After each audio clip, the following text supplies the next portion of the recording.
this question many times. Garand Thumb has put out a video. He put out a video 2 years ago posing this very question.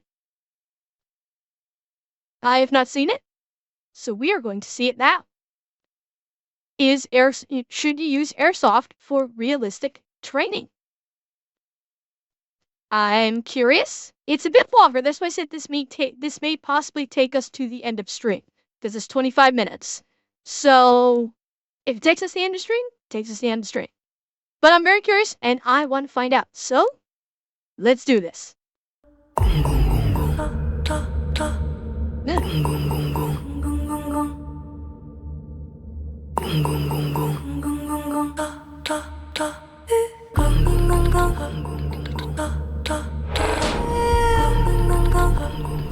At least I thought this was Garand Thumb.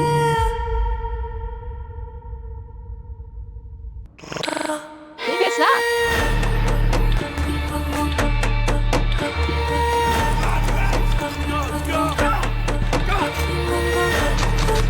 On the gun drop. Wow.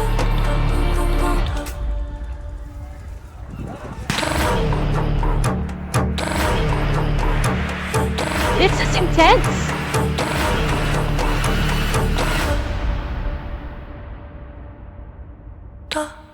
Yeah.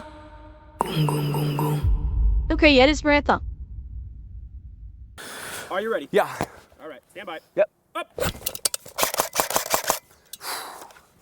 Super intense BB wars, guys. Quick. BB wars is serious business. And you know what? Very recently, we went to an airsoft event. And this was, of course, Milsim West. What is Milsim West? Milsim West is 40 continuous hours of the most intense airsofting you could ever possibly experience. You, of course, fall into two factions, NATO and Russian forces. Russian forces also have militia with them. And you can be asleep and you can be assaulted. It is some good fun out there. The question is, can anything be gleaned from this that can be useful to actual training out there? Oh, let's talk about it today. Let's talk about airsoft in general and what do I think about its application to training. Now, before we get into it, we of course have to thank the biggest sponsor of this channel. The biggest sponsor of this channel is the Sonoran Desert Institute. A big thank you to them. If you're looking to get your start in gunsmithing, they are the way to go. We can't thank them enough. And of course, ZX Computers. A big thank you to them. Gaming channel is starting soon. We said it forever, but it will. And then of course, we can't forget what, Micah? Patreon. Patreon is Bussin'. It's always bussin'. And Micah posts everything that I don't want to have posted. And it's very upsetting for me. Gives me a lot of anxiety. A little bit of eczema, but you know, it's good. We have fun. I answer questions, get in there. You of course get exclusive first access to a lot of our new products that we're coming out with from Onward Research.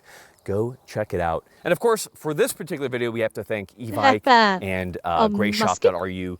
They both provided a lot of stuff to us. The question was, why did I go as Russian forces? Well, I've served over 10 years as active duty in essentially NATO, so I didn't want to be what I am in real life because I'm LARPing.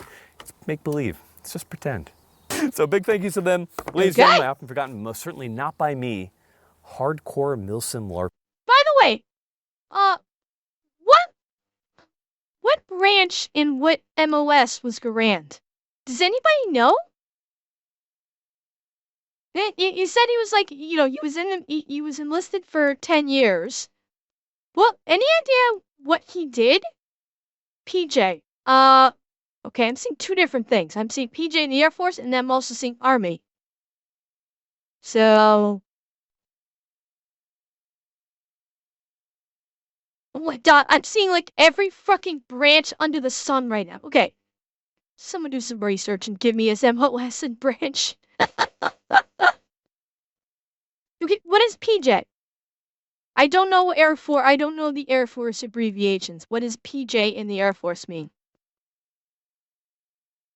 Is that like pilot jockey or he was Air Force? Oh, he was Air Force SF. Oh, okay. So he was Air Force Special Forces. Okay, cool. Welcome to the channel. So, Airsoft, BB Wars, is it good training? So we're gonna cut right to the chase. Right off the bat, what is the best and the worst part of airsofting? The worst part of airsofting in my mind is actually the airsofting itself. In every way, I think there are a lot of bad training scars that can be had from airsofting. And let me explain it to you. Because in many ways, these airsoft guns can get really good. For those of you who have seen the really high quality ones, they can be one-to-one weight. And in fact, the recoil can get very close. But inherently, there are just issues with airsofting, mostly in terms of the speed of the BB. Because the BB has to be slow enough to not kill you. It kind of makes sense. So because of that, things that could be done in airsofting could not be done in real life. So let me give you a small example here. So we have an LCT RPK from Evike, big thank you to them. What's funny about this to me is that drums in real life kind of rattle, and then the airsoft one also rattles, very realistic. In any case, we have Charlie. Charlie has 2 covers he needs to run between. And oh God. I'm gonna treat it as if I had a real weapon and somebody were to run from cover to cover in terms of my sight placement. So we're gonna go ahead and we're gonna get this ready, make sure that's firing. Ooh, very scary BBs. All right, Charlie, go. Go. So, of course, I could have hit Charlie with this particular airsoft gun. All I would have had to have done was to lead him as you would need to lead somebody with an airsoft weapon. My problem comes into this is with a real weapon, you wouldn't lead like that. So there could be problems with sight pictures. Now, I will be very quick to mention that there is certainly application in airsofting. In terms of CQB, airsoft does have good application when, you know, the speed of the BB isn't as much of an issue. So certainly it's as good as UTM or simunitions in those CQB environments, but at the same time, you're still not getting that kind of perfect feel, because as good as airsoft... And there's one thing, I don't know if he's going to be bringing it up.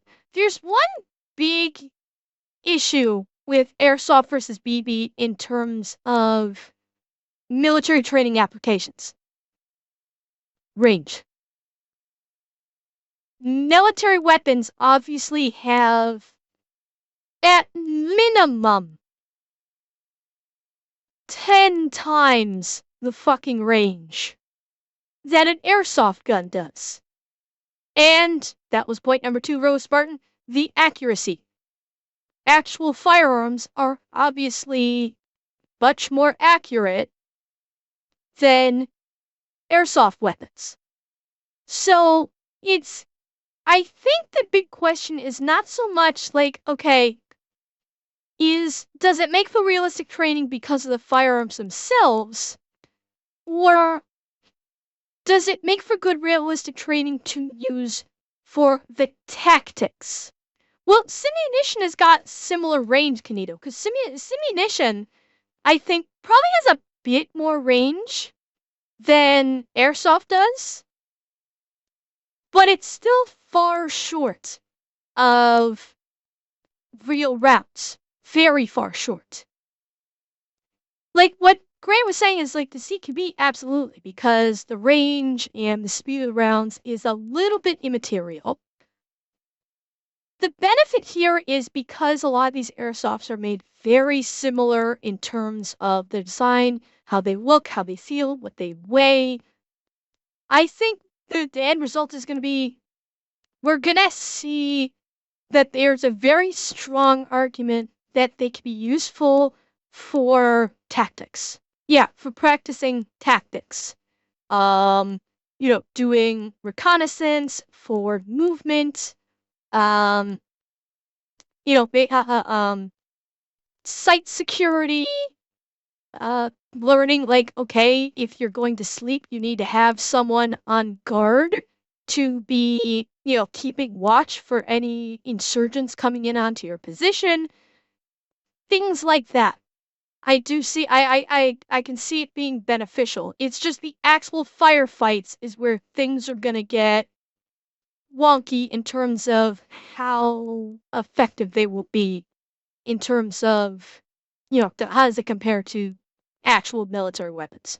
Airsoft guns get, and Micah and many people that we've worked with have really souped up these airsoft guns to where everything feels really good, but the triggers are still not triggers, and the recoil Yeah. as close as it can get to a real weapon is still not real recoil. So I still do prefer things like UTMs and simunitions where you can actually just swap a bolt and fire those rounds and you have your actual weapon, you have the same recoil. That feels like much better training to me. Of course, it does cost a lot more money. What I will say is that if you're in a country or in a position, maybe because you're too young to own a firearm, stupid by the way, then airsoft certainly does have application, right?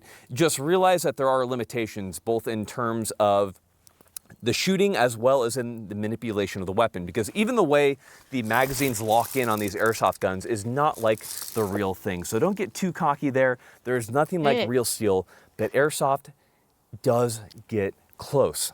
Now, I want to point something out, that being said, because I feel like I'm being too harsh. Am I being too harsh, Micah? A little too I'm harsh. a little too harsh. Let me say this. Airsofting is hella fun. I have a really good time going out there with the boys and shooting BBs at each other. And although there are a little bit of training scars, I put it in the same realm as paintball, but probably better because it's just easier to deal with. Airsofting is just fun, and that is okay to have fun. I don't know if you guys know that, but that is okay. Charlie, is it okay to have fun airsofting? No. There you have it.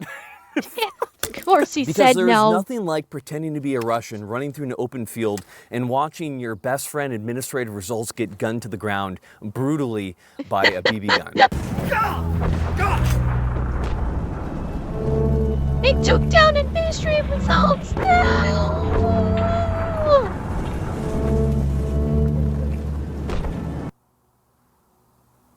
So it's good fun, but the question is, are there...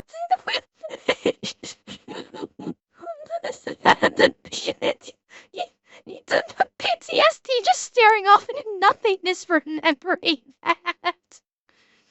Oh god. I mean, okay, I'm not making fun of anybody that has actual PTSD. I'm just saying that the obvious comedy behind that was funny.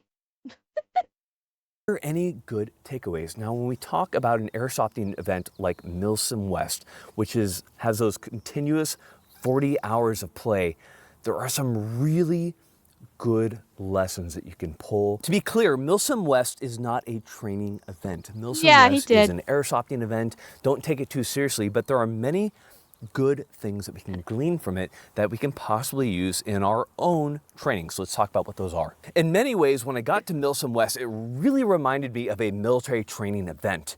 That is, except that everybody wanted to be there by choice and nobody was sad, unlike NTC. And immediately, probably one of the first issues that everybody ran into, which is really typical of any type of gathering or military event, was comms. So one of the really good points and really good takeaways was comms. How were comms runs and what comms problems did you run into? Because many people came with bail things, some people came with other things, some people came with ATAC. The point is that there was a lot of different stuff that was running and that needed to be integrated together. That sounds like a really good training opportunity to me, and it was. So something as simple as getting everybody on the same freaks, and for those guys out there who are running encrypted comms, trying to make those work together was awesome. Not just due to trying to communicate with other people, but also in terms of communicating with each other and knowing the range of the radios as well as the amount of battery life. Because okay, can I just ask one thing? This is an airsoft event.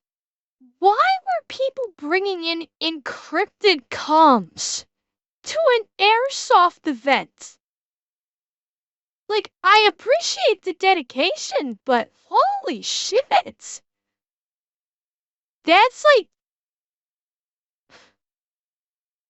I didn't think that they got that in depth. Yeah, I guess so.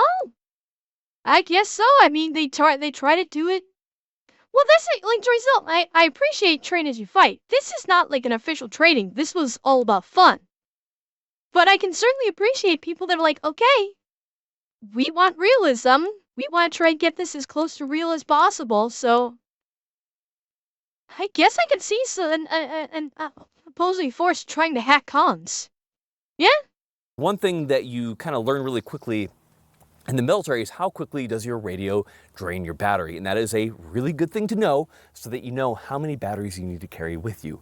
This, of course, became an issue for many people, and it was, I'm doing the gabagoo, was a good training. And for many people, when comms failed, the question was, what do you do? Well, of course, PACE plan, primary, alternate, contingency, emergency. It was really good training. And that also moves into, hey, me and the boys are moving, the squad is stepping off, about 8 to 10 guys, and we start moving through a field. How do we communicate to each other? So Micah, you're out there, you haven't served. However, you've done a lot of BB wars, but we took it pretty seriously when we went out there. So something as simple as learning hand and arm signals, how was that for you?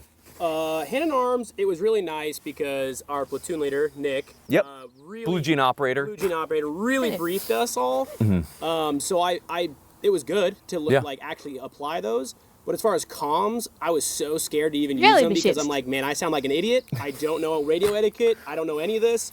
But at least I was listening to people talk. You know, they call it a push to talk, and a lot of times early in your military career, they call it a push to think because you press it and you're just like, Now, once we were moving through the fields, what was really good is a lot of people know what a wedge formation is. A lot of people know what a file formation is.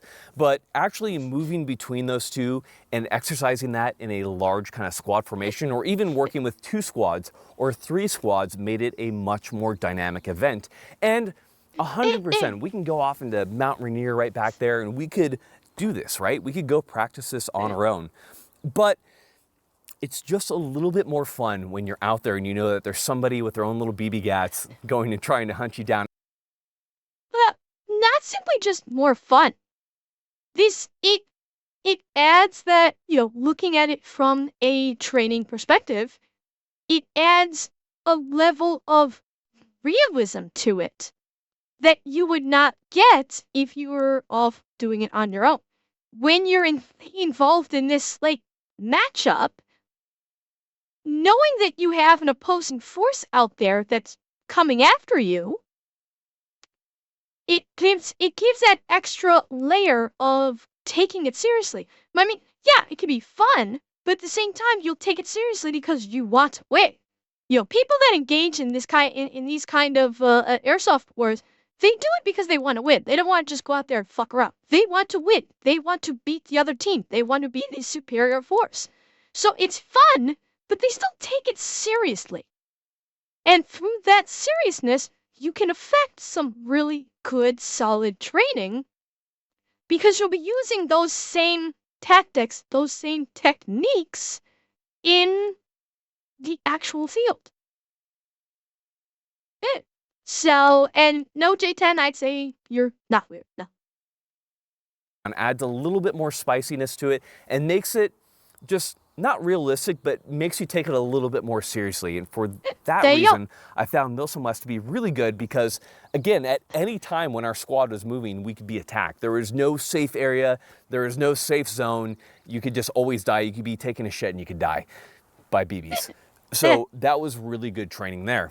Talked about it a lot, but one thing that a lot of people realized was that not being fit really sucks because when you have all of your kit on, and sure, the BB Wars loadout is going to be a little bit lighter than a real loadout, but it is still weight on your back and weight on your body.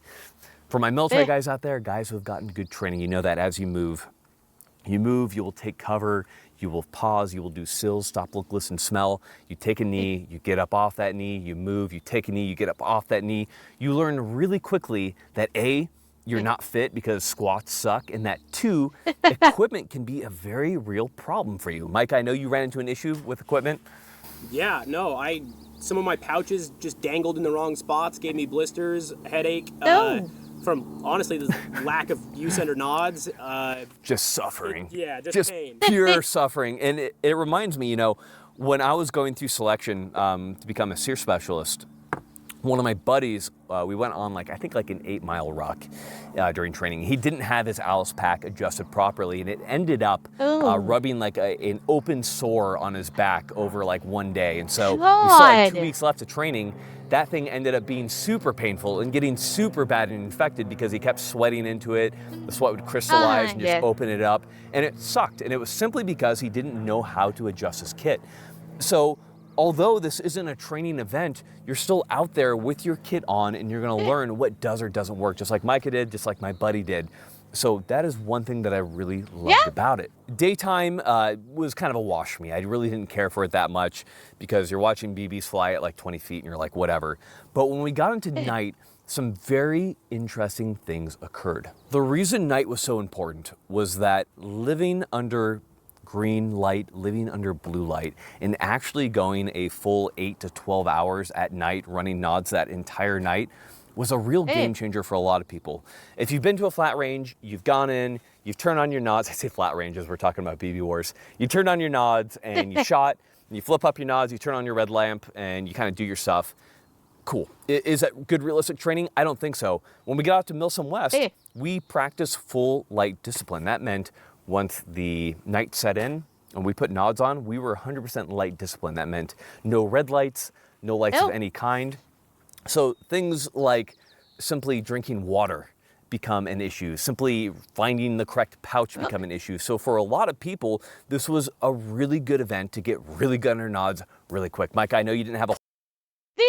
That's something I've not heard of, is that, you know, at night, like not even using red flashlights. I know about red, you know, when when with military, you don't use white light when you're doing operations at night because obviously you don't see that for miles, and that you instead use red light. But how common is it for military operations to go zero light entirely?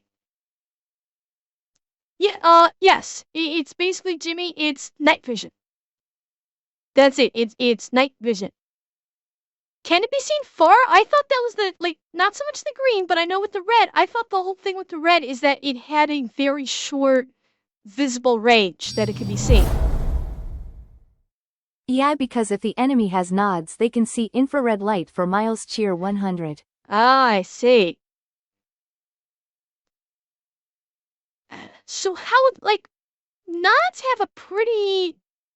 Right, you use your light under cover, but nods have a very limited battery life, do they not? Like, okay, what is the current, with modern day nods, how long is the battery life on current day nods?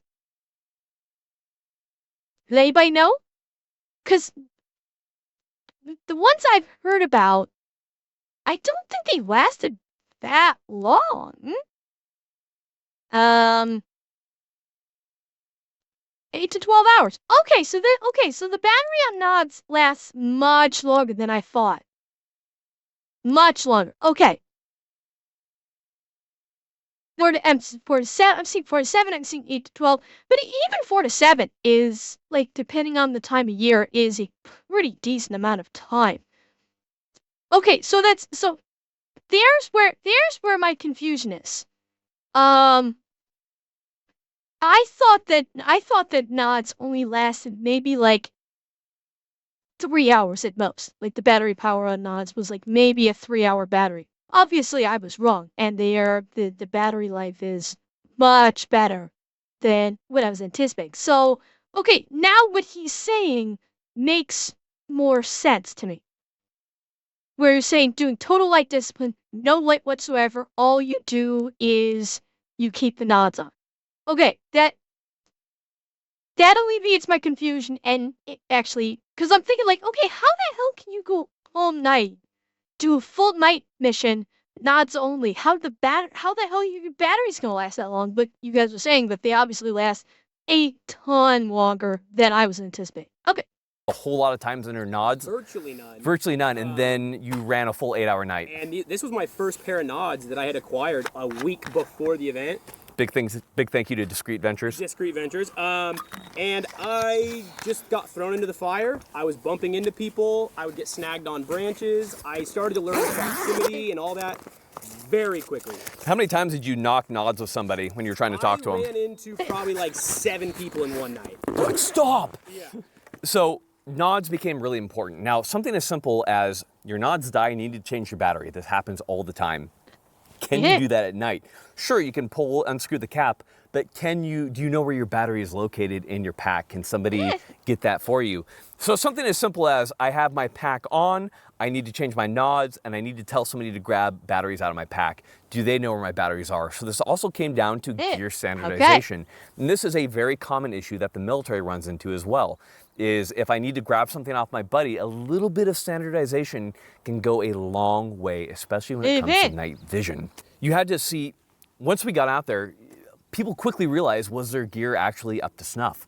So does your gear glow under night vision? Because some fabrics just don't work really well and are super bright under night vision. So you learned very quickly what your gear did, what your gear didn't work. And that was really good training for a lot of people. Another simple thing to think about was light emissions. People are like, okay, cool, I'm not turning on my red lamp, therefore my light emissions are 0. Well, then people had a Garmin watch, but they didn't have the Tactics model, so they actually couldn't turn off the light on it, and so it ended up glowing. That can be spotted for miles, easily. I got a radio transmission, and my radio lit up. Fucking Baofangs, dude, every time. So seeing what's going to give you away at night, it might not always be the things that you think it is. One thing that I had was we had guys take camo paint and smear it over any reflective surface. Face ID give away your... Are you talking about on the phone, or are you talking about on a watch, Canado? Because, yeah, I mean, the Apple Watches, those could light up. Like, literally, you turn your wrist, and the Apple Watches light the fuck up. Oh, really? On the phone? Really? So soldiers were getting put down in Russia because the Face ID is... Oh! Hey! Yeah, because the Face ID is IR. Yeah. So, I didn't think about that one. Yeah, and a lot of people have. Well, wait, Garmin watches have like a Face ID kind of thing with IR on them? Because he was saying like with the Garmin like that they don't have the tactical one where you could turn off the backlight. But some Garmin watches actually have IR. Oh. So yeah, I could see that basically essentially throwing up a fucking flare. That's going to be vitally important, not just during the day, but also at night when it comes to any type of light that's going to be coming in, easily spottable. There were some teams, whether they were running nods, but they didn't know where their gear was, or whether they didn't have nods and they were running red lenses, even if they turned them on momentarily, that was like an instant beacon like in Battlefield. Like we just knew precisely where they were, and a lot of people just don't realize how bright a red light is under night vision. That can be seen for thousands of meters. And it just goes to the point. You need to have that red light discipline, or if you're going to turn on your red lens, I know this from my military guys, throw a poncho over you, cover it. You need to stop that emission because it is so bright during the night. And for those guys who didn't have night vision, again, this talks about what we've always talked about, but it's not fair because night vision is super expensive, but if you don't have it, you're going to die to people who do have it. So for those teams who didn't have night vision, they were at such a massive disadvantage that it wasn't even fair at that point. We could walk right up to them and just BB wars them to death. And it just wasn't fair. But it was also really good training because you got really good at very quickly identifying who did and didn't have nods, which also brings us to something as simple as aiming. When you aimed, did you use your IR laser or did you not? Most people learn to not use their IR laser because that thing would give you away so damn quick. It is so bright, especially for people running modern night vision. It was just a really bad idea. And dude, that thing should not even, it's not even fair. Oh my God. So you can come in here. We're not paid by these guys or anything like that. This is an IRA Micro MH25, just a little thermal unit. And what do you want to say about it, Micah? It's literally a game changer is an understatement. So like we said before, there's nothing fair about how you fight. And I know we're talking about BB wars, but again, we're trying to get the translation going across. But thermal's 100% made. That? Okay. It's incredible that they have thermals this small. I had no idea that thermal optics were coming this small amount. No clue. I thought that they were like the smallest they got was probably about 5 to 10 times the size of this. And this thing's literally the same as like a Bushnell rangefinder. Holy crap. Yeah, this for creeping around at night, holy shit! Between nods and a thermal? The other team is done. You're gonna see them no matter where the fuck they are. Unless you go the full Arnold route and cover yourself in mud, they're gonna find you no matter where you are. Just a little thermal unit. And what do you want to say about it, Micah? It's literally game changer is an understatement. So, like we said before, there's nothing fair about how you fight. And I know we're talking about BB Wars, but again, we're trying to get the translation going across. But thermals 100% made everything unfair. As we can see from this footage that we're going to pop up right Wholesun makes a thermal optic now that is $1,500, relatively cheaper than what thermal used to be Cheer 115. What did thermal used to cost, Redman? I'm guessing like $5,000. Like is what on the civilian market is what it used to be. Was it like $5,000? That'd be my guess anyway. Like I couldn't even imagine. You saw thermal for 400. Jesus. Oh, 4,000. Okay, that sounds that sounds much better. Elwind, I thought I saw something on, was it the Unsub podcast? I forget which. I think it might have been the Unsub podcast. They actually tested it of how much mud does it take to basically beat thermal, and it's only a very thin coat of mud. Yeah, 504. It was the one with Jake. Yeah, when Jake from Corridor Digital was on it, they talked about how a very thin coat, I think this sounds like a 1/4 inch or a 1/2 inch of mud, will obstruct thermals. That they basically covered someone in mud, only like a 1/4 inch, maybe a 1/2 inch of mud, and thermals couldn't see it. So mud 100% does work in hiding you from thermals, but you have to cover yourself in. If any part of you is visible, not covered by the mud, it's not going to work. Right here, because you can actually record through this unit. I ended up running it as a standalone. That's not how I would typically run it, but that was simply due to the ranges that we were shooting with our BB Oh wow, gats. look at that. I really didn't need any magnification on it or anything like that. But I was easily spotting people at 1,000 meters plus. So when it comes to actually conducting an ambush, this thing made it stupid easy. So once we started using this, and for people who've used thermal, you know it already, but it literally dictated how we would conduct our ambushes, how we would conduct our patrols, because we could easily spot sentries, we could easily spot anyone. So night vision is really good. I was running current Gen 3 PVS-31 alphas, which are current military issue in use. And these are awesome. They're very good, but there was no illumination. It was a completely cloudy, mostly raining event. It's very hard to see stuff under night vision, even with as good as night vision can be. With thermal, it was just stupid easy. So in many cases, we were able to spot sentries, take them out, spot people trying to flank on us, take them out, simply by me relaying their positions. Well, like you guys are talking about different uniforms that can block thermal.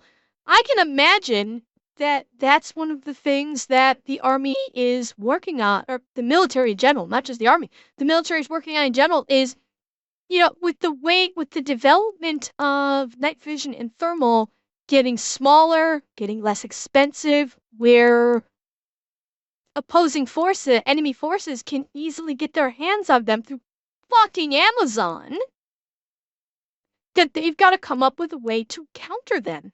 And of course, the easiest method would be like, okay, we need to make the uniforms capable of blocking thermal. And that makes perfect sense.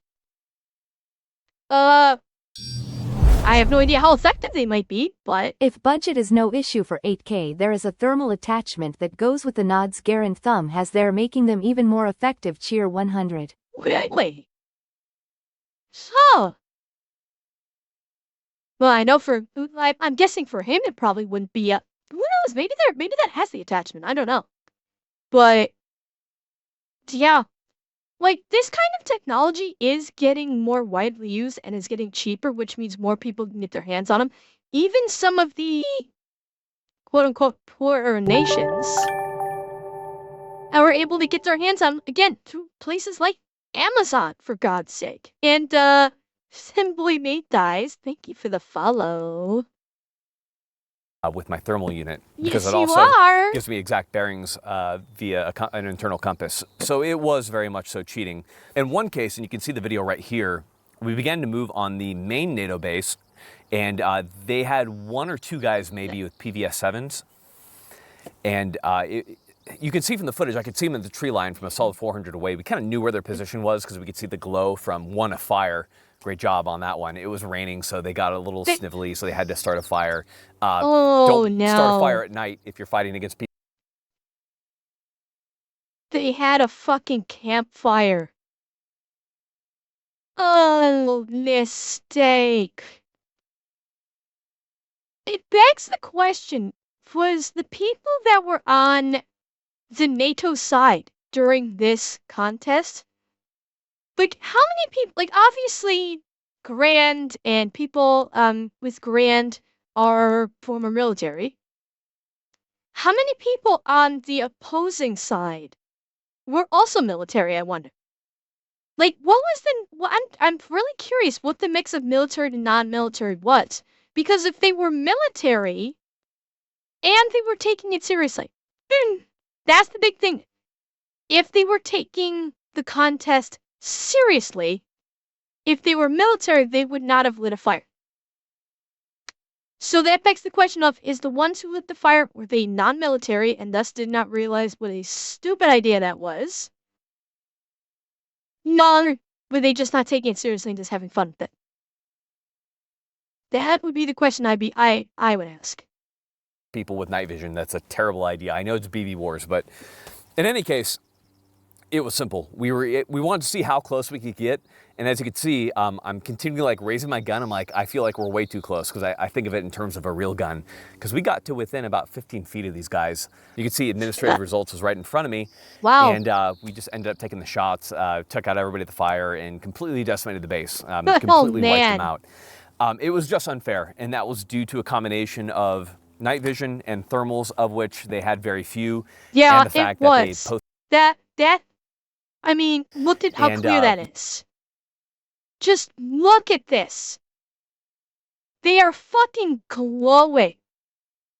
This is better vision than what you get in most, like, video games that have the thermal vision optional thing. Like, okay, this is better than, like, the Batman detective vision, which is supposed to basically be like thermal sight. That is fucking clean. That is incredibly clean. Shots, took out everybody at the fire, and completely decimated the base, completely wiped them out. It was just unfair, and that was due to a combination of night vision and thermals, of which they had very few, and the fact that they posted very minimal security and had very poor light discipline. Again, lessons learned for many people in many different aspects. True machines, very true. Blue Jean operator actually committed war crimes by shooting people in their sleep after they tried to surrender. Don't want to talk about it, a little bit of PTSD. So one really good thing that came up was, how do we communicate under night vision? Was it hand and arm signals? Was it use of IR light? Was it use of radio transmissions? What do we do when we get close? Because as you know, the focal length on nods are a little bit thin and narrow, so it can be hard at times to see. This came down to training. This came down to many things which we will talk about in future videos. But the point is, these are important things to figure out, and that can be figured out in a fun little BB Wars game like this. I don't want to harp on it too much other than to say that night vision, thermals are kind of going to be the future in many ways. Nothing about the price, but the capabilities is fair. but nobody cares. So you'll probably have to get used to them at some point, and that's just the way the conflict goes. I'm sorry, guys. Just kind of sucks. Suffering. Another thing that was really important to learn was to suffer. Because lucky for us, we had really bad weather there, which is perfect. That's what I want to see. We had constant rain, constant... What the hell is going on here? Dude, what is going on here? There, which is perfect. Is this That's like what a I bloody... Does he have a bloody nose? That's a hell of a lot of blood for a bloody nose. Goodness. Well, it says he's learning about severe allergies.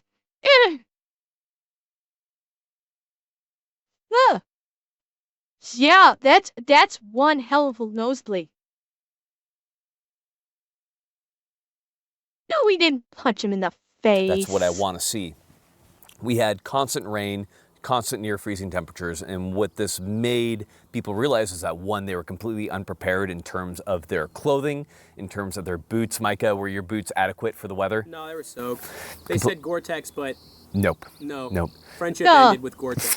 Friendship ended with Gore-Tex. So I ended up going with leather that was, think so, I treated big my dog. boots with Snow Seal, and they lasted the entire time through. Of course, if you haven't used, you will learn to use merino wool socks, and you will learn to love them because they're the only way to go. But the point is that for many people who hadn't, they had to learn to just suffer through the weather.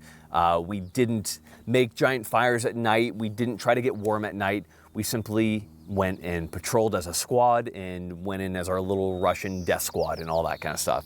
Why that's good is it's good to get used to that feeling of being wet, of being cold, but kind of warm enough to still function because you're moving.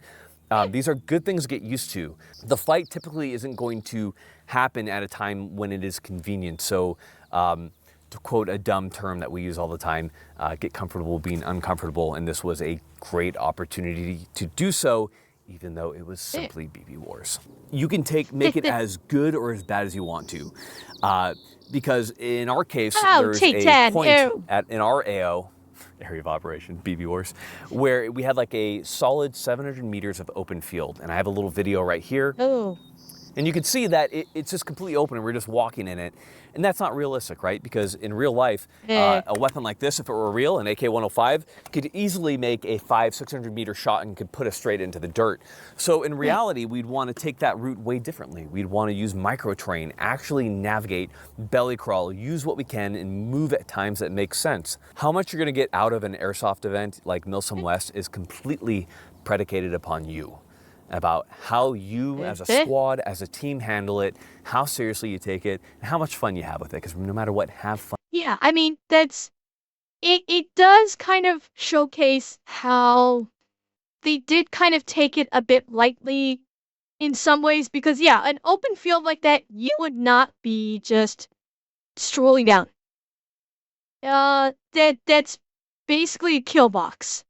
If you silhouette yourself in an open field like that, especially if you're surrounded by forests, because your opposing force could be hiding in those tree lines, just waiting for someone to walk across it, because they know it's a traversal path, and they're just sitting there waiting for some bubbling idiot to basically just bang. So, like, I cannot think of any serious military operator that would just walk across an open path like that. They would, as Grant said, they would, they would low crawl it. Like, low crawling it is an option. It would just take a long fucking time. But, Wolfie, like you were saying, if you're a sniper, be right out in the middle of it. And you're getting, you could see all around you, and you could get some good targets. Granted, it would be, I would imagine, unless you're experienced with doing it, you might give away your position after the first or second shot. But, if you know what you're doing, you might not do that. You might be able to keep your position hidden. Most operators that I can think of would probably keep inside the tree line. it would take them longer to get clear of it, but they would stay inside the tree line to maintain the cover, maintain their concealment, and not silhouette themselves, especially during daylight hours. Nighttime, I could see them traversing it upright, just going through it at nighttime, maybe just taking it at a careful pace, depending upon the weather conditions.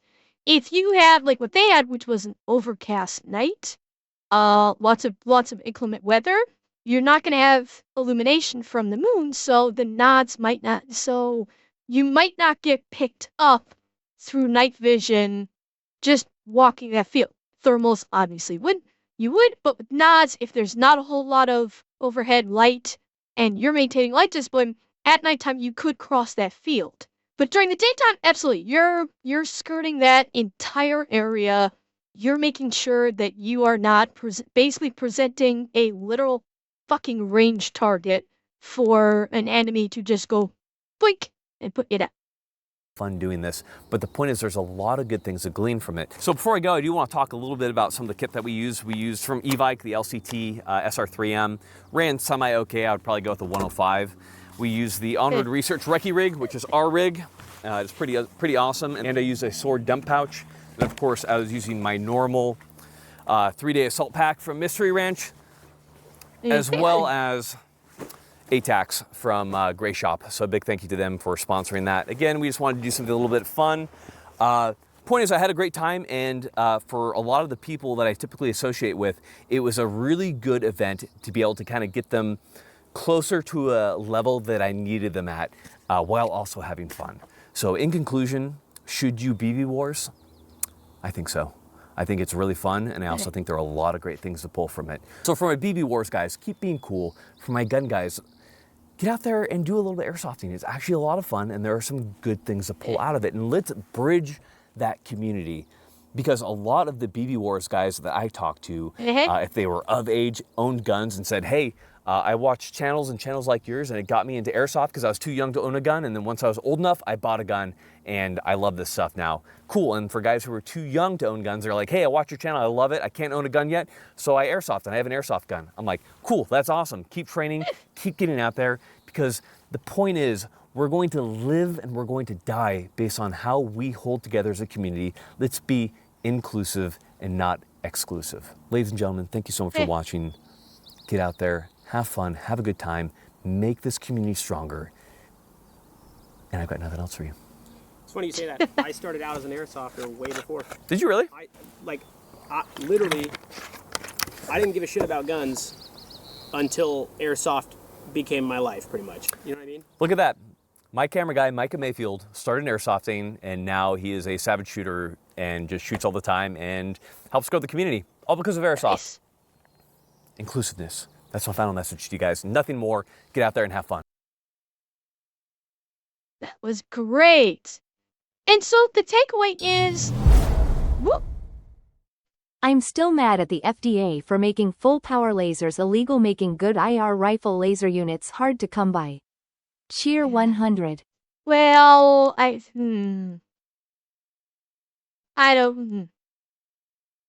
What would full power laser be? What is considered full power laser? That's my question, because I'm not entirely sure. But I mean, the takeaway from this is the airsoft wars, from a pure firearms perspective, is not great in training. It's not great training. The weights may be similar, but as you pointed out, you know, BBs are not a real substitute for bullets, unfortunately. However, everything else about it does sound like it's really solid training.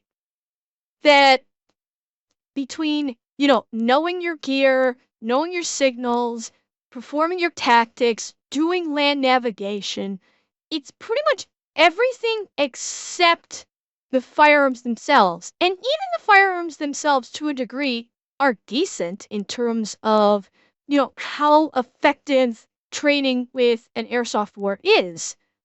They even have their purpose, because No, you're not going to be doing long distance shots, but a lot of the times, with the tactics that they were using, you weren't doing long distance. You were doing sneak attacks. You were doing ambushes, things like that. And it works. So honestly, we've seen other airsoft, like, quote unquote, wars before with Silo and Airsoft Ham, and, we've seen them. I don't classify them airsoft wars. They're like a step or two up from like a paintball match. Like an actual, like, 2-3-8 airsoft war? Honestly, yeah, I think that would be pretty goddamn good training. Honestly, especially if you're using actual gear and you're using actual tactics, you're taking it seriously. Like those guys that lit the fire at their camp, I'm thinking they weren't taking it seriously. They didn't expect that the OPFOR would actually work up a night ambush, and thus they didn't take their proper precautions. And they learned something.